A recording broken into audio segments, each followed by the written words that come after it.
Hello student, आज हम वापस पढ़ने जा रहे हैं अपने चैप्टर संख्या प्रकाश वाले पाठ को। जो हम पढ़ रहे थे, हमने 16वें पाठ को पढ़ा था प्रकाश के बारे में, और हमने विसरण और नियमित और विसरित परावर्तन के बारे में पिछले वाले वीडियो में हमने पढ़ा था। अब हम हमारे पेज नंबर 202 बुक के पेज नंबर जो दे रखे हैं वहाँ पे विसरण और नियमित और विसरित परावर्तन के बारे में दे रखा था, उसके बारे में हमने पढ़ा था। नियमित परावर्तन के रूप में हमने कहा था कि जब किसी समतल दर्पण पर प्रकाश जो होता है वो क्या करता है, किसी समतल दर्पण पर एक निश्चित दिशा से आकर के टकराता है और उससे टकरा करके पुनः वापस एक निश्चित दिशा में क्या हो जाएगा, उसी दिशा में वापस लौट जाता है। एक निश्चित दिशा में प्रकाश की किरणें जो समानांतर आ रही थी वो टकराने के बाद में वापस पुनः उसी दिशा में लौट जाती है, तो उसे हमने कहा था नियमित परावर्तन।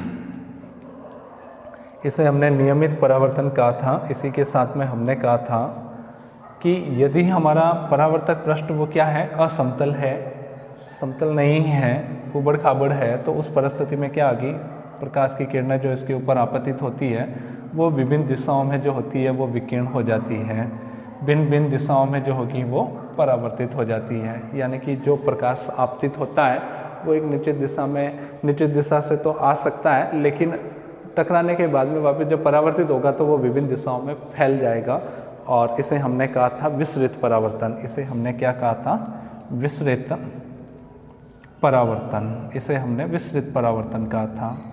अब हम आगे पढ़ने जा रहे हैं अपने टॉपिक को।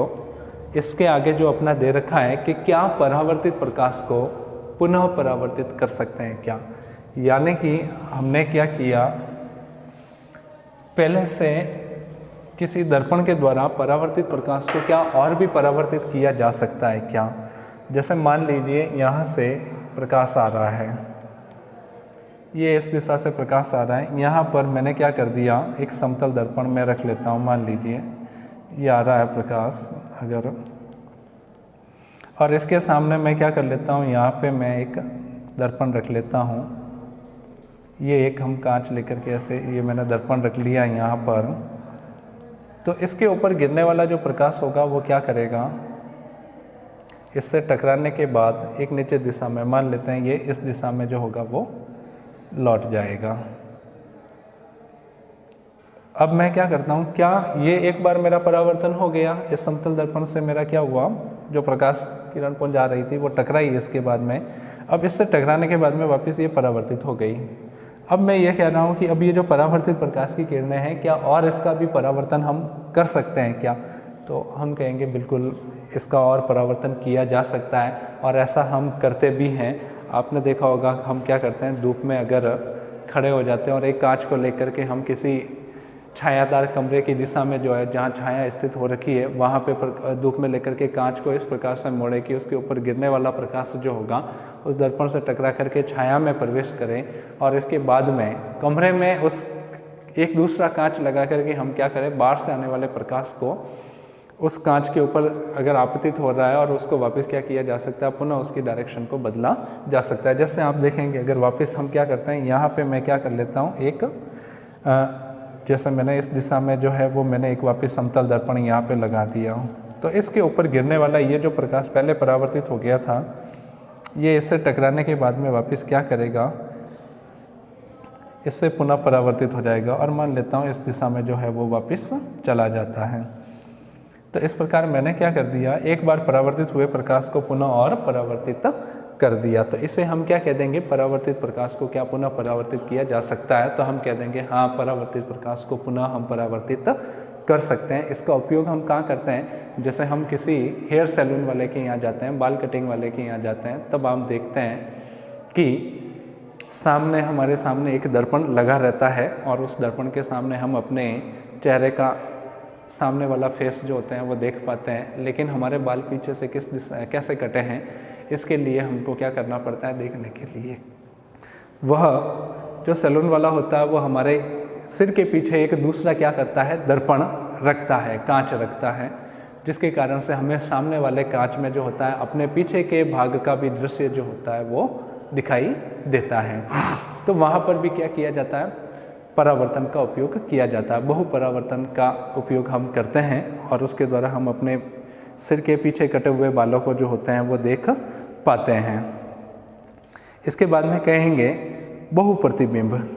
अब दो समतल दर्पणों को अगर हम क्या करें कि यदि मैंने क्या किया, एक समतल दर्पण लिया, एक सिंपल आप कांच लेते हो, मान लीजिए जैसा हम घर पे रोज़ अपने आईने में अपना चेहरा देखते हैं, एक सिंपल अगर मैंने क्या कर दिया, कांच लिया, तो उसमें तो मैं क्या देख पाऊँगा, अगर मैंने इसके सामने मान लीजिए कोई वस्तु रख दी है, जैसे कोई वस्तु मैंने यहाँ पे इसके सामने एक मोमबत्ती रख रखी है, तो क्या होगा, इसके अंदर मेरे को इस दर्पण के अंदर इसका एक प्रतिबिंब जो होगा वो यहाँ पे कहीं ना कहीं इसमें दिखाई देगा।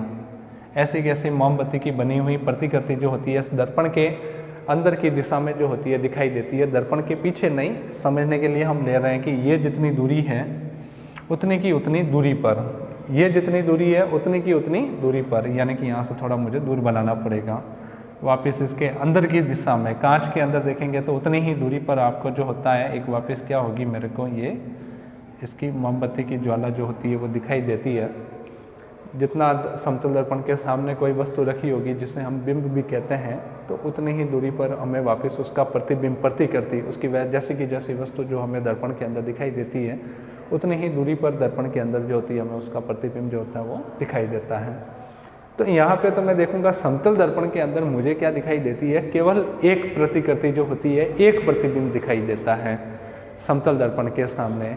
लेकिन अगर मैं क्या करूँ, अगर दो समतल दर्पणों को मैं लूँ और दो समतल दर्पणों को मैं क्या करूँ अलग अलग दिशाओं में, जैसे मैंने एक समतल दर्पण यहाँ रखा, एक समतल दर्पण मैंने यहाँ रखा, इसका परावर्तक सतह जो है इसके अंदर की दिशा में है, ये यहाँ से इसको देखा जा सकता है, ये परावर्तक सतह है और ये वाली इसकी अंदर वाली परावर्तक सतह है। अब मान लीजिए इनके बीच में मैंने क्या कर दी, एक वस्तु रख दी, जैसे मैंने ये मोमबत्ती रख दिया है इसके बीच में। तो अब हम कहेंगे कि इसके कितने प्रतिबिंब दिखाई देंगे हम इन दोनों दर्पणों में, तो हम कहेंगे कि जब दो दर्पण क्या किए गए हो, एक दूसरे के समांतर रखे गए हो, तो उस परिस्थिति में हम कहते हैं कि इनके जो प्रतिबिंब जो बनेंगे उन प्रतिबिंबों की संख्या जो होगी वो कितनी होगी, अनंत होगी, बहुत सारे प्रतिबिंब बनेंगे। जब दो समतल दर्पणों को हम क्या करते हैं एक दूसरे के समांतर व्यवस्थित कर लेते हैं तो उनके अनंत प्रतिबिंब जो होंगे हम दिखाई देंगे। अब मान लीजिए मैं कह दूं कि मैंने दो समतल दर्पण जो है वो एक दूसरे से 90 डिग्री के कोण पर स्थापित किए हैं। जैसे एक समतल दर्पण मैंने यहाँ पे रख दिया, ऐसे मैंने खड़ा रख दिया एक दर्पण को, और दूसरे दर्पण को मैंने क्या कर दिया, यहाँ पे नीचे की दिशा में रख लिया और ये उसकी परावर्तक सतह है। अब मैं क्या करता हूँ, इन दोनों के बीच में कहीं एक जगह पे जो है एक वस्तु स्थापित कर लेता हूँ। जैसे मैंने यहाँ पे ये एक बॉक्स रख दिया छोटा सा। तो अब मुझे इन दोनों दर्पणों में जो होंगे इसके कितने प्रतिबिंब दिखाई देंगे, तो इसका हम क्या करेंगे, एक फार्मूले के द्वारा इनके प्रतिबिंबों की संख्या को निकाल सकते हैं। क्या हो जाएगा कि दो समतल दर्पणों को अगर हम क्या कर रखे हैं, हमने दो समतल दर्पणों को हमने अलग अलग कोण पे अगर आरोपित कर रखा है तो उनके द्वारा बनने वाले कुल प्रतिबिंब कितने होंगे उसको एक सूत्र के द्वारा हम ज्ञात करते हैं। कैसे, समतल दर्पणों द्वारा बने दो दर्पणों द्वारा दो समतल दर्पणों द्वारा बने प्रतिबिंबों की संख्या, प्रतिबिंबों की संख्या अगर मुझे ज्ञात करनी है तो मैं इसके लिए क्या सूत्र काम में लूँगा, 360 डिग्री बटा थीटा माइनस 1 कर लूँगा। 360 बटा थीटा क्या हो जाएगा, थीटा इक्वल टू है दोनों दर्पणों के बीच का कोण, दोनों दर्पणों के बीच का कोण, दोनों दर्पणों के बीच का कोण। जैसे मैंने यहाँ कहा था कि मैंने दो दर्पण क्या कर दिए, एक दूसरे से 90 डिग्री के कोण पे स्थापित कर दिए हैं, इन दोनों का कोण है। और यहाँ पे मैंने एक वस्तु रख दी है, कोई बिंब रख दिया, मान लीजिए कोई इरेजर मैंने रख दिया है, यहाँ पे शार्पनर रख लिया है। तो अब मैं कहूँगा कि इन दोनों दर्पणों को रखने के बाद में इसके मेरे को कितने प्रतिबिंब दिखाई देंगे, कितनी प्रतिकृतियाँ। तो इस सूत्र की सहायता से मैं इनके प्रतिबिंबों की संख्या निकाल सकता हूँ। जैसे 90 डिग्री के कोण पे अगर मैं निकालूंगा तो मेरे को निकल जाएगा 360 बटा 90 माइनस कर लेंगे 1, 360 में 0 से 0 कट, और ये हो जाएगा 4 माइनस 1 बराबर 3। तो मैं कहूँगा अगर मैं दो समतल दर्पणों को क्या कर लेता हूँ, मैं 90 डिग्री के कोण पे अगर व्यवस्थित करता हूँ तो उस परिस्थिति में मैं देखूँगा मैंने जो इरेजर शार्पनर रखा है मेरे को कितने प्रतिबिंब दिखाई देंगे, 3 प्रतिबिंब मुझे जो होंगे उसके दिखाई देंगे, यानी कि 3 प्रतिकृतियाँ जो होती है वो दिखाई देगी। इसी तरह आप और निकाल सकते हैं, जैसे मैंने थीटा बराबर पहले तो यहाँ तो लिया था 90 डिग्री के कोण पे स्थित थे।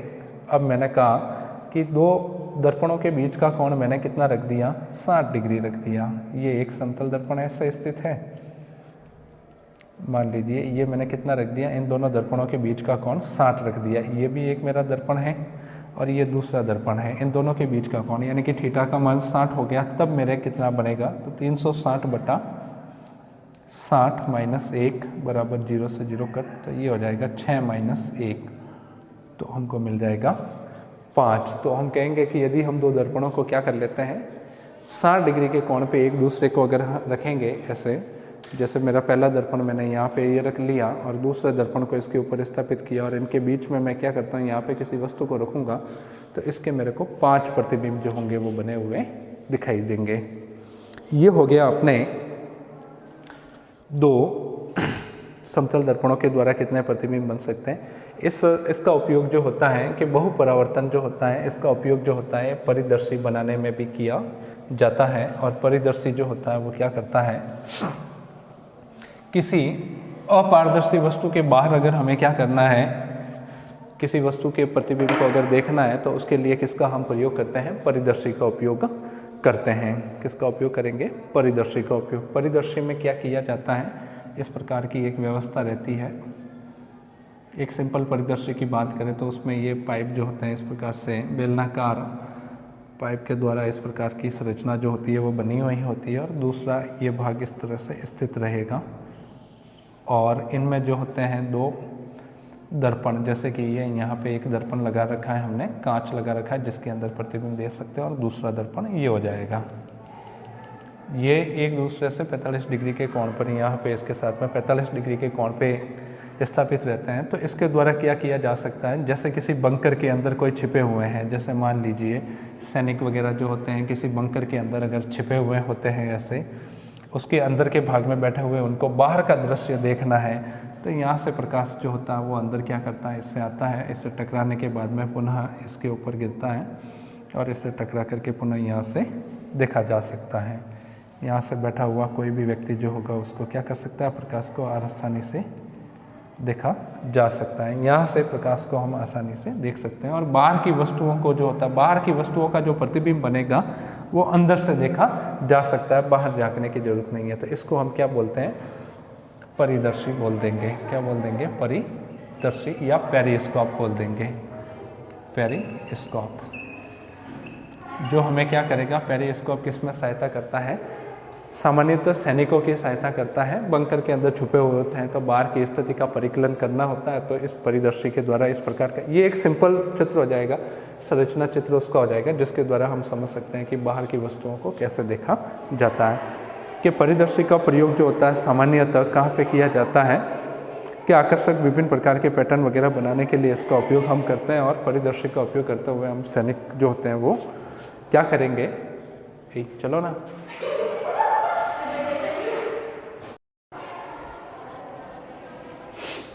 परिदर्शी का उपयोग जो होता है बाहर की वस्तुओं का प्रतिबिंब देखने के लिए किया जाता है। सामान्यतः सैनिक जो होते हैं इसका उपयोग करते हैं और कुछ दूसरे व्यक्तियों के द्वारा भी इसका उपयोग किया जा सकता है जिन्हें किसी ऐसे जगह से हमें देखना है जहाँ से हम सीधा सीधा अपनी आंखों के द्वारा बाहर की वस्तुओं को नहीं देख सकते हैं, तो परिदर्शी का उपयोग करके हम क्या कर सकते हैं, बाहर की वस्तुओं को देखा जा सकता है जहाँ हम अनुमान नहीं लगा सकते कि वहाँ क्या है। यानी कि अपारदर्शी वस्तु के बाहर भी इसकी सहायता से हम आसानी से देख सकते हैं। इनका उपयोग सामान्यतः जो होता है, परिदर्शियों का उपयोग पनडुब्बियों में, टैंकों में और बंकरों में छिपे जो सैनिक होते हैं उनके द्वारा जो होता है बाहर की वस्तुओं को देखने के लिए किया जाता है, जैसा हमारी किताब में दे रखा है। इसके बाद में हमने इसके बारे में पढ़ लिया है कि दो समतल दर्पणों को अगर क्या किया जाता है, दो समतल दर्पणों को एक दूसरे से हम अलग अलग कोण पे अगर क्या करेंगे, स्थित करते हैं तो उसके द्वारा समतल दर्पणों को भिन्न कोण पे रखा जाता है तो उनके द्वारा कितने प्रतिबिंब बनेंगे। जैसे हमने पढ़ा था 360/θ-1 के द्वारा हम क्या करेंगे, दो समतल दर्पणों के द्वारा बने हुए प्रतिबिंबों की संख्या को ज्ञात कर सकते हैं। इसके बाद में आता है बहुमूर्तिदर्शी। क्या आता है, बहुमूर्तिदर्शी,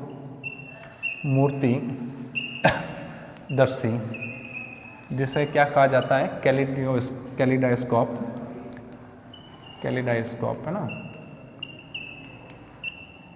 इसकी संरचना कैसे रहेगी, इसमें सामान्यतः 3 समतल दर्पण की कांच की पट्टियों को उपयोग में लिया जाता है। 3 पट्टियों को अगर इस प्रकार की ये जो होगी, इस प्रकार की संरचनाओं को काम में लिया जाता है। जैसे 4 सेंटीमीटर इसकी चौड़ाई हो गई और 15 सेंटीमीटर इसकी लंबाई, जैसा कि हमारी बुक में क्रियाकलाप में दे रखा है 15। इस प्रकार की 3 पट्टियों को लेकर के उनको क्या कर दिया जाता है, एक दूसरे के ऊपर रख लिया जाता है। एक प्रिज्म की संरचना ऐसे निर्मित कर दी जाती है और इनका परावर्तक सिरा जो होता है, जो चमकीला पृष्ठ जो होता है, वो कहाँ रखा जाता है, अंदर की ओर रखा जाता है। ये इस प्रकार से ये व्यवस्थित रह जाएंगे। इनकी परावर्तक सतह अंदर की ओर लगी हुई है और इन पट्टियों को जो होता है, इन तीनों पट्टियों को एक दूसरे के ऊपर एक त्रिभुजाकार प्रिज्म की भांति व्यवस्थित करने के बाद में हम क्या करते हैं, इसको एक बेलनाकार पाइप के आधार के अंदर इनको स्थित कर देते हैं। और इस प्रकार से हम देखेंगे ये बेलनाकार आधार के अंदर जो होती है, ये तीनों पट्टियाँ जो होती है वो क्या हो जाती है, समांतर रूप से यहाँ पे व्यवस्थित हो जाएगी। एक इस प्रकार से, ये इस प्रकार से जो होती है वो इसके अंदर व्यवस्थित हो जाती है। और इसके बाद में ये वाला सिरा जो हो जाएगा और इसमें से इसके एक ऊपरी सिरे को हम क्या कर देते हैं, किसी गत्ते के द्वारा इसके बंद कर लेते हैं और ऊपर एक छोटा सा छिद्र बना हुआ होता है। नीचे के भाग में जो होती है वर्ताकार कांच की प्लेट लगा देते हैं। नीचे क्या कर देंगे, वृत्ताकार कांच की प्लेट से इसको बंद कर दिया जाता है और इसके अंदर, इसके आंतरिक भाग में जो होते हैं, यहाँ पर बहुत सारे रंगीन चूड़ियों के टुकड़े जो होते हैं वो डाल दिए जाते हैं। तो बहु प्रतिबिंब के द्वारा जो होगा इसमें क्या हो जाएगा, इसके अंदर छिद्र से देखने पर हम देखते हैं कि इसके अंदर कांचों के बहु परावर्तन होने के कारण से भिन्न भिन्न प्रकार के जो होते हैं वो पैटर्न हमको इसमें दिखाई देते हैं। यहाँ से जब हम देखेंगे तो इसके अंदर अलग अलग प्रकार की डिजाइनें जो होती है वो हमें बनी हुई दिखाई देती है। इसकी विशेषता ये होती है कि एक बार जो हमें डिजाइन प्राप्त होता है, अगली बार वापस वही डिजाइन जो होता है हमें प्राप्त नहीं होता है। जैसे कि हम कहेंगे इसका उपयोग जो होता है सामान्यतः प्राय दीवारों वाले कागजों में, दीवारों वाले जो होते हैं वो कागज़ के ऊपर नया डिजाइन बनाने में, या वस्त्रों के डिजाइन बनाने वाले या कलाकार जो होते हैं कैलिडास्कोप का उपयोग जो होते हैं वो क्या है, इसका नए नए पैटर्न की कल्पना करने के लिए करते हैं। इसके बाद में नेक्स्ट अपना टॉपिक दे रखा है सूर्य का प्रकाश श्वेत या रंगीन। तो हम कहेंगे सूर्य का जो प्रकाश होता है वो कैसा होता है। शुरू से हम पढ़ते आए हैं कि सूर्य के प्रकाश को हम श्वेत प्रकाश कहते हैं। सूर्य का प्रकाश, सूर्य के प्रकाश को हम श्वेत प्रकाश कहते हैं। कैसा कहा जाता है, श्वेत कहा जाता है, श्वेत प्रकाश होता है। लेकिन इसी प्रकाश को हम क्या करें, एक प्रिज्म में से गुजार दें। क्या करें, एक प्रिज्म में से गुजारते हैं, तब हम देखते हैं कि इसके अंदर से निकलने वाला जो प्रकाश होता है, यहाँ से इसके अंदर से निकलने वाला प्रकाश जो होगा वो हमें अलग अलग रंगों में जो होता है विभक्त हुआ दिखाई देता है।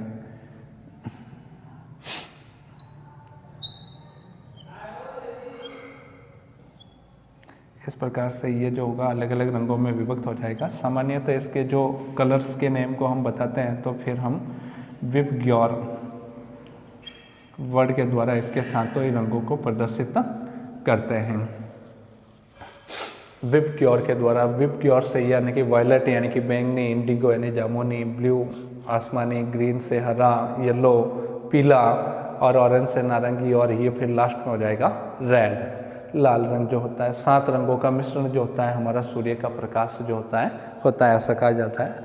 सूर्य के प्रकाश का अपने अवयवी रंगों में फैलने की घटना, ये जो श्वेत रंग का प्रकाश एक किरण पुंज जा रही है, अगर वो क्या हो जाती है, इसके द्वारा वो अपने अवयवी रंगों के अंदर मान लीजिए फैल जाती है, तो ऐसी स्थिति में हम क्या कहेंगे, उसके अवयवी रंगों के रूप में फैल जाने की क्रिया जो होती है प्रकाश के रूप में अपने अलग अलग रंगों में फैल जाएगी, उसे हम कहेंगे वर्ण विक्षेपण कहते हैं। क्या कहते हैं, इसे हम वर्ण विक्षेपण कहते हैं।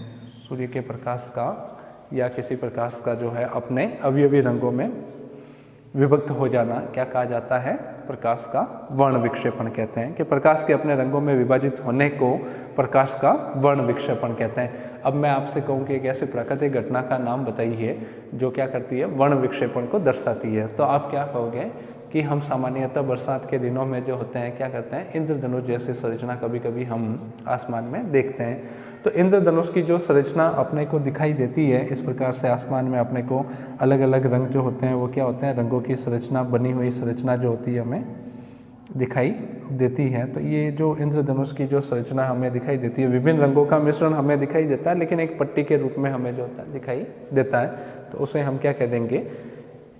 इंद्रधनुष कहते हैं। और उसके अवयवी रंगों को दर्शाता है, तो हम कहेंगे कि वह भी एक प्रकाश के वर्ण विक्षेपण की घटना है। उसमें जो होता है परावर्तन का और अपवर्तन दोनों घटनाओं के परिणाम स्वरूप जो होता है वो हमें ये दिखाई देता है, इंद्रधनुष बना हुआ दिखाई देता है। इसके बाद में आता है हमारे नेत्रों की संरचना कैसी होती है, हमारी आँखों की संरचना कैसी होती है। हमारे नेत्र जो होते हैं हमने देखा कि हमें देखने योग्य बनाते हैं, वस्तुओं को हम क्या कर पाते हैं? अपने नेत्रों की सहायता से ही देख पाते हैं। तो नेत्र की आँख की संरचना किस प्रकार की होती है जिसके कारण से हम वस्तुओं को देख पाते हैं? तो सामान्यतः आँख की संरचना की अगर बात करें आप, तो इस प्रकार का डायग्राम हम बना सकते हैं, एक चित्र बनाएंगे तो, और यहाँ से ये पीछे की ओर जाते हुए, इसके बाद में इसके ऊपर ही जो होता है एक और संरचना आवरण जो होगा वो स्थित रहेगा।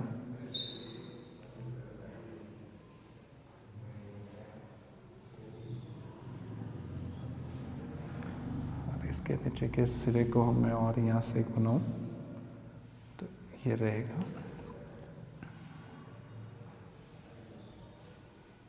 सबसे बाहरी जो भाग होता है श्वेत रंग का पटल जो होता है इसमें उपस्थित होता है। श्वेत रंग का भाग जो होता है आँख की सुरक्षा के लिए अपारदर्शी पदार्थ, अपारदर्शी भाग जो होता है उपस्थित होता है। यहाँ तक का सिरा जो होगा ये अपारदर्शी श्वेत पटल, अपारदर्शी भाग जो होता है उपस्थित होता है, जिसे हम क्या कहते हैं? श्वेत पटल कहते हैं। और आँख के आगे थोड़ा सा भाग जो होता है, आँख का जो गोला होता है लगभग 2 से 3 सेंटीमीटर, 2 या 3 सेंटीमीटर व्यास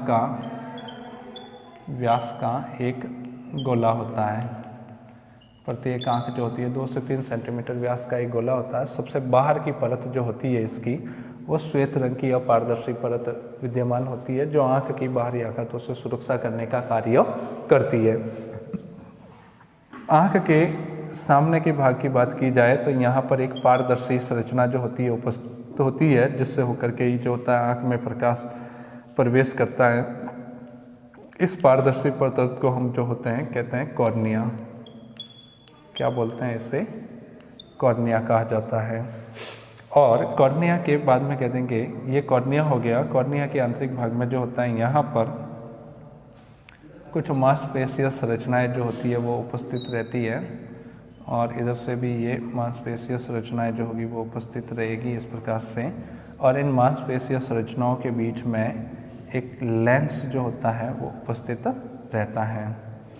तो ये जो मांसपेशीय संरचनाएं जो दिख रही है इनको बोला जाता है आइरिस, या इसको हम कहेंगे पारितारिका। क्या कहेंगे इसको? पारितारिका इसको हम कहते हैं, आइरिस या पारितारिका। ये आइरिस की मांसपेशियाँ जो होगी, पारितारिका की मांसपेशियाँ जो होती है एक लेंस को अपने साथ में समायोजित किए हुए रहती है। एक प्रकार का उत्तल लेंस जो होता है इसके अंदर उपस्थित होता है। तो ये हो जाएगा इसके अंदर लेंस।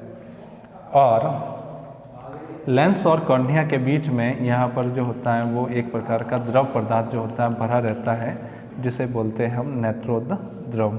क्या बोल देंगे? नेत्रोद द्रव उपस्थित रहता है यहाँ पे। ये पारदर्शी द्रव विद्यमान रहता है। लेंस जो होता है वो भी पारदर्शी होता है। मांसपेशीय संरचनाएं जो होती है वो क्या करेगी? लेंस के आकार को घटाने बढ़ाने का कार्य करती है। जब हम अधिक रोशनी में होते हैं तो पारितारिका क्या करती है? इस लेंस के आकार को छोटा कर लेती है और खुद फैल करके इसकी पुतली के आकार को जो होती है, पुतली कह देंगे, यहाँ से जो प्रकाश प्रवेश कर रहा है इसके अंदर का, दोनों पारितारिका के बीच का स्थान जहाँ से होकर के प्रकाश जो होता है वो लेंस में प्रवेश करता है, उसे भी हम कहते हैं पुतली कहते हैं उसे। तो इस पुतली के आकार को क्या करेगी, छोटा बड़ा करने का कार्य जो करती है वो कौन करती है, पारितारिका करती है। और साथ ही साथ में लेंस की फोकस दूरी को भी समायोजित करने का कार्य पारितारिका जो होती है वो करती है। पुतली के आकार को घटा बढ़ा करके ये क्या करती है, आँख में प्रवेश करने वाले प्रकाश की मात्रा को नियंत्रित करती है। सामान्यतः आपने देखा होगा जब हम बहुत अधिक रोशनी में होते हैं तो हमारी इसकी पुतली का आकार जो होता है वो क्या हो जाता है, छोटा हो जाता है। तो आँखों में जो होता है वो कम ही प्रकाश प्रवेश कर पाता है और अधिक रोशनी में हमारी आँखों की सुरक्षा हो जाती है। लेकिन अगर क्या होता है, हम अधिक रोशनी वाले स्थान से क्या कर लेते हैं, किसी बंद कमरे में चले जाएं, अंधेरे कमरे में या छायादार स्थानों में जाते हैं, तो सामान्य रूप से हम देखेंगे कि हमें 1-2 मिनट के लिए जो होता है वो दिखाई नहीं देता है, अंधेरा अंधेरा ही दिखता है। उसका कारण क्या होता है कि पुतली जो होती है, इस पारितारिका जो होगी वो इस पुतली के आकार को बढ़ाने में थोड़ा सा समय लगाती है। जब तक ये फैलती है और पुतली के आकार को बड़ा करती है तब तक थोड़ी देर के लिए हमें जो होगा वो आसानी से दिखाई नहीं देता है। लेकिन जैसे ही फैल जाती है, अपने आप पुतली की संरचना व्यवस्थित हो जाती है, तब हम देखेंगे कि हमारी आंखों में समुचित रूप से प्रकाश प्रवेश करता है और हमें छायादार स्थानों में भी आसानी से दिखाई दे देता है। तो इस प्रकार कहते हैं कि हम पारितारिका जो होती है हमारी आंखों में प्रवेश करने वाले प्रकाश की मात्रा को नियंत्रित करने का कार्य भी करती है। फिर श्वेत पटल के नीचे के भाग की अगर बात की जाए तो इसके नीचे ही जो स्थित होता है उसे हम कहते हैं रक्त पटल। और रक्त पटल सामान्य रूप से जो होता है आँख के विभिन्न ऊतकों की, इसके अंदर की जो कोशिकाएं होती है उनको पोषण प्रदान करने का कार्य करता है और ऑक्सीजन की सप्लाई करने का कार्य भी करता है। और सबसे आंतरिक इस पटल के भी नीचे जो होता है एक परत और स्थित होती है जिसे हम बोलते हैं रेटिना। क्या बोलेंगे, इस परत को रेटिना कहेंगे। और रेटिना क्या करती है, इसके अंदर पड़ने वाले प्रकाश को ग्रहण करती है। जैसे ही रेटिना के ऊपर प्रकाश की किरणें आपतित होती है तो रेटिना की जो कोशिकाएं होती है, इसकी कोशिकाएं जो होगी वो प्रकाश सुग्राही होती है। कैसी होती है, प्रकाश सुग्राही, यानी कि प्रकाश के प्रति जो होती है वो प्रकाश के प्रति जो होती है वो सुग्राही होती है, प्रकाश को ग्रहण कर लेती है, संचुचित करने वाली होती है।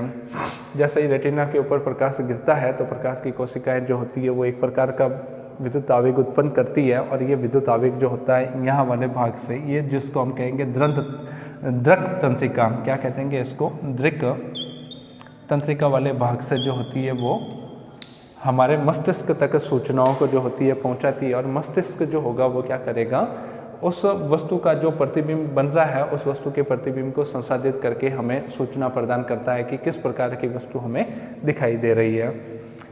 रेटिना का ये पूर्ण भाग जो होता है वो प्रकाश के प्रति सुग्राही होता है, लेकिन जहाँ से रेटिना का भाग दृक तंत्रिका से जुड़ा होता है वह वाला भाग जो होता है, वह बिंदु जो होता है वहाँ पे किसी भी प्रकार के प्रतिबिंब का निर्माण नहीं होता है। उस बिंदु को हम क्या कहते हैं, अंध बिंदु कहते हैं। क्या कहते हैं, अंध बिंदु इसको कहा जाता है, अंत बिंदु कह देंगे। और इस वाले बीच वाले भाग में जो होता है वो एक प्रकार का द्रव पदार्थ जो होता है भरा रहता है, जिसको हम कहेंगे काचाप द्रव।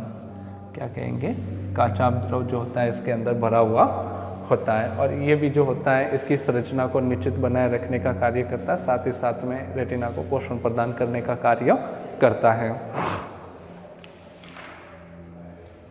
रेटिना की कोशिकाएं जो होती है वो 2 प्रकार की विद्यमान होती है। एक अपनी किताब के अनुसार हम देखें तो रेटिना की जो कोशिकाएं जो निर्मित होगी, जिन कोशिकाओं से मिलकर के बनी होती है, 2 प्रकार की कोशिकाओं से निर्मित होती है। एक आएगी शंकु रूपी कोशिकाएं। क्या हो जाएगी, शंकु रूपी कोशिकाएं। तो शंकु रूपी कोशिकाएं जो होती है वो क्या होती है, तीव्र प्रकाश के प्रति, शंकु रूपी कोशिकाएं जो होती है वो तीव्र प्रकाश के प्रति सुग्राही होती है। तीव्र प्रकाश के प्रति सुग्राही, तीव्र प्रकाश के प्रति सुग्राही होती है तथा रंगों की पहचान में भी सहायक होती है। रंगों की पहचान में सहायक, विभिन्न रंग जो है वो किस प्रकार के बन रहे हैं, वस्तु के जो रंग होते हैं वो किस प्रकार से किसके द्वारा पहचान की जाती है, शंकु रूपी कोशिकाएं जो होती है उसको संचोजित करती है। दूसरी प्रकार की कोशिकाएं जो होती है वो हो जाएगी शलाका रूपी कोशिकाएं। शलाका कोशिकाएं, शलाका रूपी कोशिकाएं। तो श्लाका रूपी कोशिकाएं जो होती है वो क्या करेगी, श्लाका रूपी कोशिकाएं ये जो होती है मंद प्रकाश के प्रति सुग्राही होती है, मंद प्रकाश ग्राही होती है। कैसी हो जाएगी ये, मंद के श्लाकाएं जो मंद प्रकाश के लिए सुग्राही होती है। इसके अतिरिक्त शंकु कोशिकाएं वर्णों की सूचना भी भेजती है। और अपनी किताब में जैसे दे रखा है कि द्रक तंत्रिकाओं और रेटिना की संधि पर कोई तंत्रिका कोशिका भी नहीं होती है। जहाँ पे द्रक बिंदु, द्रक तंत्रिका कोशिका और रेटिना जहाँ पे संयोजित द्रक तंत्रिका से जुड़ी हुई होती है, वहाँ पर किसी भी प्रकार की प्रकाश सुग्राही कोशिकाएं नहीं होती है, कोई कोशिका नहीं होती है, तो इस बिंदु को क्या कहा जाता है, अंध बिंदु कहते हैं। इसके बाद में हम कहेंगे कि इसके अंदर जो पारितारिका पाई जाती है वो पारितारिका क्या होती है, हमारी आँख के रंग को भी निर्धारित करने का कार्य करती है। जैसा कि हम देखते हैं किसी की आंखें भूरी होती है, किसी की आंखें नीली होती है, तो वो ये नीला और भूरा रंग जो प्रदान करेगा और सामान्यतः इसके अंदर की जो पारितारिका स्थित होती है, जो मांसपेशियाँ स्थित होगी, उसी के कारण से जो होता है इसका रंग जो होता है वो निर्धारित किया जाता है। इसके बाद में हम कहेंगे कि नेत्र जो होता है वो हमारे लिए बहुत ही महत्वपूर्ण होता है और नेत्रों की अगर समुचित रूप से देखभाल नहीं की जाए तो उनकी क्षमता जो होती है वो देखने की क्या हो जाती है, कम हो जाती है। अगर मैं कहूँ कि आँखों से एक न्यूनतम दूरी जहाँ से मैं वस्तु को स्पष्ट रूप से देख सकता हूँ, जिसको न्यूनतम बिंदु भी हम कहते हैं, निकट बिंदु कहते हैं, तो वो कितना होता है, अपनी आँखों से 25 सेंटीमीटर की दूरी पर जो होता है वो स्थित होता है। जबकि आँखों का दूरतम जो बिंदु होता है जहाँ तक का हम देख सकते हैं वो सामान्य, अगर स्वस्थ आंखों की बात करें तो वो कितना होगा, अनंत तक की वस्तुओं को हम देख पाते हैं। लेकिन निकट बिंदु जो होता है वो 25 सेंटीमीटर की दूरी तक होता है। यदि हम किताब को भी अपने पास में अगर ज़्यादा आंखों के पास में नज़दीक रखते हैं तो हम देखते हैं कि उसके अक्षर जो होते हैं वो हमें स्पष्ट रूप से दिखाई नहीं देते हैं। तो हमारी आँखों का जो निकट बिंदु जो होता है वो कितना होता है, 25 सेंटीमीटर की दूरी पर होता है और दूरतम बिंदु जो होता है वो अनंत पर स्थित होता है। लेकिन किसी कारण से क्या हो जाता है, आंखों में समस्या उत्पन्न होने के कारण से जो होता है कभी कभी व्यक्ति को जो होती है पास की वस्तुएं जो होती है वो स्पष्ट रूप से दिखाई नहीं देती है, लेकिन दूर की वस्तुएं जो होती है वो स्पष्ट दिखाई देती हैं। और दूसरी स्थिति में कह देंगे, एक ऐसी स्थिति भी उत्पन्न हो सकती है जिसमें हम कहेंगे पास की वस्तुएं तो स्पष्ट दिख रही है लेकिन दूर का उसको दिखाई नहीं दे रहा है। तो ऐसी स्थिति में हम कहते हैं कि आंखों में एक प्रकार के रोग उत्पन्न हो जाते हैं, जिसको हम कहते हैं, एक कह देंगे निकट दृष्टि दोष। क्या कहेंगे, निकट दृष्टि दोष। जैसा नाम है उसके विपरीत ये हो जाएगा। निकट दृष्टि दोष की अगर बात करें तो इसमें तो क्या कह देंगे, निकट का तो स्पष्ट दिखाई देता है लेकिन दूर का दिखाई नहीं देता है। तो निकट दृष्टि दोष के लिए हम किस प्रकार के लेंस का उपयोग करते हैं, अवतल लेंस का प्रयोग करके जो होते हैं इस दृष्टि दोष को क्या करते हैं, सुधार करते हैं। इसमें आँखों के ऊपर जो होता है वो अवतल लेंस का प्रयोग करके क्या किया जाता है, या जो चश्मे होते हैं उसमें अवतल लेंस का प्रयोग करके जो होते हैं इस दोष को दूर करते हैं। वहीं एक स्थिति ऐसी हो जाएगी जिसमें क्या होता है, दूर दृष्टि दोष कहेंगे, जिसमें दूर का तो स्पष्ट रूप से दिखाई देता है लेकिन निकट का स्पष्ट नहीं दिखता है।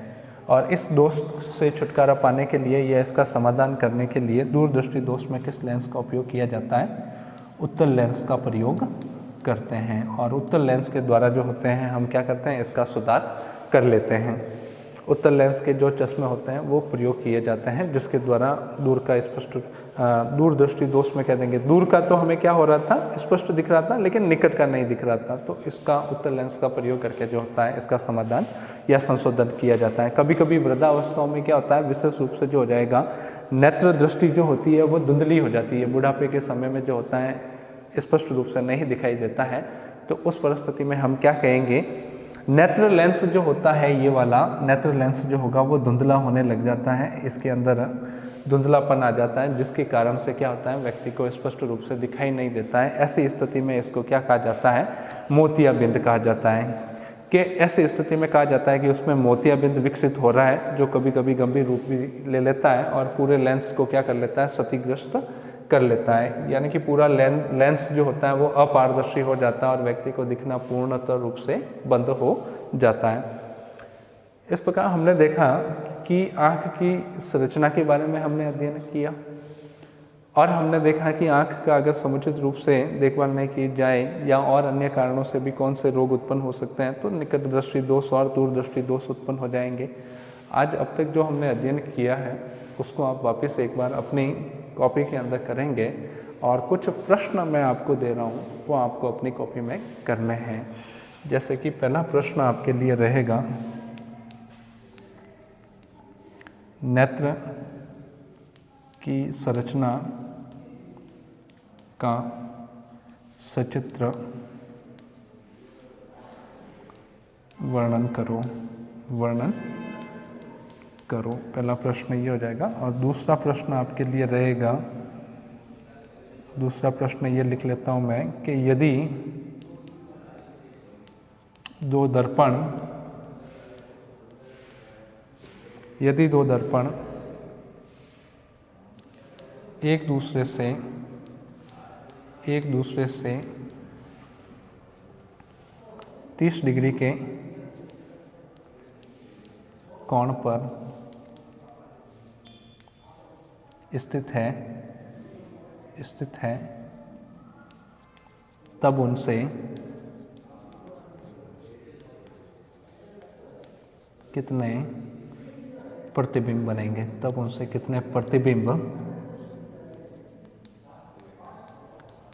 बनेंगे। ये दो प्रश्न मैंने आपको ऑनलाइन में दिए हैं, बाकी बुक के प्रश्न जो है वो आपको जो समझ में आते हैं वो आपको करना है। बाकी हम वापस अगले वाले टर्म में इनको पढ़ेंगे। धन्यवाद।